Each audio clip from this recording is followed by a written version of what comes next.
ಇದೇ ರೀತಿ ಅಡ್ಡಿಪಡಿಸಿದ್ರೆ ನಾನು ಕಠಿಣವಾದ ತೀರ್ಮಾನ ತೆಗೆದುಕೊಳ್ಳುತ್ತೇನೆ. ನಾನು ಮತ್ತೆ ಅಧ್ಯಕ್ಷನಾಗಿ ನಾನು ಯಾವುದೋ ಕೂಡ ಸೋಲು ಅಲ್ಲ, ಬಹಳ ಸ್ಪಷ್ಟವಾಗಿ ನಾನು ಹೇಳ್ತೇನೆ.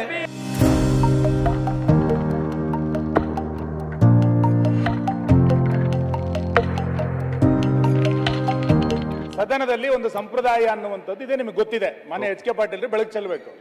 ಸದನ ನಡೀತಾ ಇರುವಂತಹ ಸಂದರ್ಭದಲ್ಲಿ ಸಚಿವ ಸಂಪುಟದ ಯಾವುದೇ ಸದಸ್ಯರು, ಮುಖ್ಯಮಂತ್ರಿಗಳು ಸರ್ಕಾರದ ಹೊಸ ಘೋಷಣೆಗಳನ್ನ, ಹೊಸ ಅನುದಾನಗಳನ್ನ ಹೊರಗೆ ಯಾವುದೋ ಸಭೆಗಳಲ್ಲಿ ಮಾಡ್ಲಿಕ್ಕಿಲ್ಲ ಅಂತ ನಮ್ಮ ಸಂಪ್ರದಾಯಗಳು ಹೇಳುತ್ತೆ. ಇದನ್ನ ಸದನದ ಪಾವಿತ್ರತೆ ಅಂತೇಳಿ ನಾವೆಲ್ಲರೂ ಕೂಡ ಅನುಸರಿಸಿಕೊಂಡು ಬಂದಿರುವಂತ ಸಿಸ್ಟಮ್ ಇದು.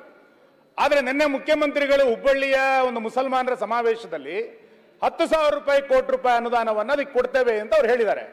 ಸದನ ನಡೀತಾ ಇರಬೇಕಾದ್ರೆ ಸದನದ ಸದಸ್ಯರಿಗೆ ನಮಗೆ ಹಕ್ಕಿದೆ, ಯಾವ ಅನುದಾನವನ್ನ ಯಾರಿಗೆ ಕೊಡ್ತಾ ಇದ್ದೀರಿ?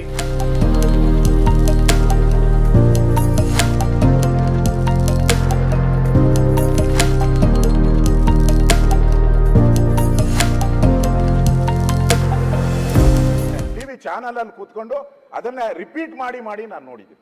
100% ಅವ್ರು ಹೇಳಿದ್ದಾರೆ ಆ ಮೌಲ್ಯಗಳ ಸಭೆಯಲ್ಲಿ ನಾನು 10,000 ಕೋಟಿಯನ್ನ ನಾನು ಕೊಡ್ತೀನಿ ಅಂತ ಹೇಳಿದ್ದಾರೆ. ಇದೇ ಪದವನ್ನ ಉಪಯೋಗ ಮಾಡಿದ್ದಾರೆ. ಇದು ಸರಿ ಇಲ್ಲ. ನೀವು ಒಂದು ಅಧಿವೇಶನ ನಡೆಯುವಂತ ಸಂದರ್ಭದಲ್ಲಿ ನೀವು ಈ ತರ ಘೋಷಣೆ ಮಾಡಿದ್ರೆ ಅಧಿವೇಶನ ಯಾಕೆ ನಡಿಬೇಕು? ಚರ್ಚೆ ಯಾಕೆ ನಡಿಬೇಕು? ಶಿವಪ್ಪ ಅನ್ನೋ ರೈತ ಆತ್ಮಹತ್ಯೆ ಮಾಡಿದ್ರೆ ಅವ್ನು ದುಡ್ಡು ಕೊಡಕ್ಕೆ ನಿಮ್ ಕೈಲಿ ಸರ್ಕಾರಕ್ಕೆ ಯೋಗ್ಯತೆ ಇಲ್ಲ.